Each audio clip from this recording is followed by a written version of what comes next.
I was invited in to give a speech to that regard.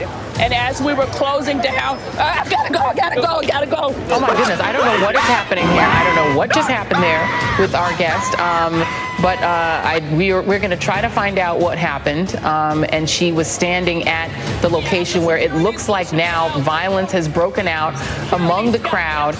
But at the same time, you see in this live shot from Griff Jenkins' camera that there are still people, not necessarily in the white supremacist movement, but in the Antifa movement, who are wearing masks. And I just wonder what that says about the state of things in this country right now. Yeah, it's a good question, John. Again, I think if you strongly feel, if you have strong feelings about a belief, if you have values that you want to, talk about, let the public know about them, why not say them openly? And so you do kind of wonder about that. And you wonder, I mean, some of these people who in the past who have worn masks do it because they intend to get violent and they don't want to be identified. And I have to say, we were talking about earlier with your reporters about how there hasn't been any violence so far.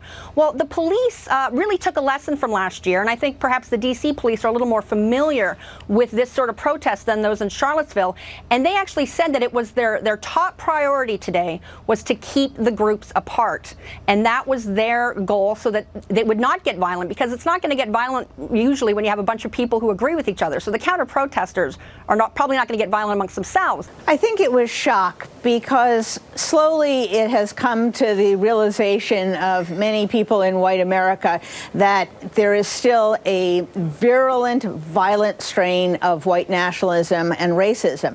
And I think they are wrestling with that still. And what has been, I think, a horror for all of us, for all Americans, is that the president has not stopped. He didn't reevaluate himself. He began with that terrible statement that you recalled, and then it's been downhill ever since. He's been race baiting. He's been misogynistic. He now refers to certain countries as S-hole countries. He talks about infestation of Mexican Americans or Mexican immigrants.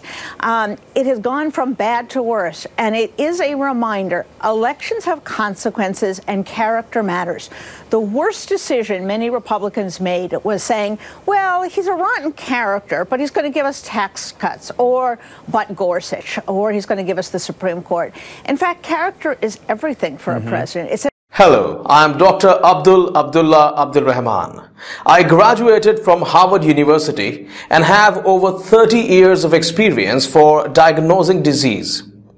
If you want to know one thing, this right here is cancer. It's the tone for the country. It gives people permission, empowers people to do bad things or to do good things. And it has been a corrosive effect on our society that continues today. It's going to keep going downhill until the day he leaves office. Closing down, I've got to go, I got to go, I got to go. Oh my goodness, I don't know. Hi, John. It's getting a little exciting because it looks like now Kessler is coming out. We heard the sirens of the police escort. You can see, I'm not sure whether Kessler stopped speaking, but clearly someone is out, and they believe it could be related to Jason Kessler and Unite the Right. This is the Antifa, folks. It spontaneously grew here. We see something being thrown towards the police now, John. As we look in here, it's been peaceful so far, but this has clearly turned into a little bit of a flashpoint. We're here in Pennsylvania Avenue and 17th. This is where Kessler went in, and clearly you have several hundred of the Antifa protesters standing here wanting to confront Kessler when he leaves.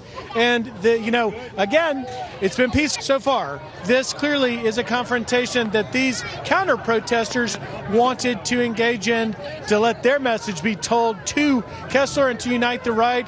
They're anti-fascist. Their message isn't entirely directed towards Kessler. It is also directed to the Trump administration, who they perceive as fascist, as well as to law enforcement. But right now, this, as you can see, is tangled up, John, is all about whether or not Kessler's coming out here and Antifa trying to make their message heard loud and clear.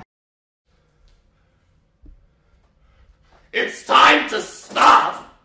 It's time to stop, okay? No more.